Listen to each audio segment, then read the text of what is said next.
Hardayım, harda xırdalandım. Bizim belə gözəl həyətimiz, 3 otaqlı evimiz, 5 nömrəli məktəbin dağında. Daxil olan içəriyə, bu bunun kəldoru. Bura sanuzi. Bura zal.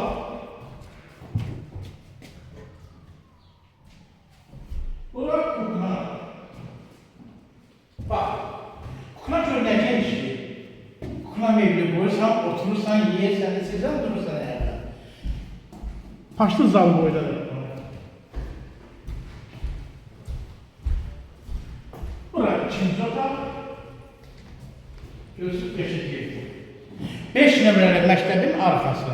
Burada 3-cü otaq. Yola yaxın, məktəbə yaxın, hər bir şeyə yaxın, qiyməti 50 min deyəcəm. Çox deyilməyəcəm. Buraya.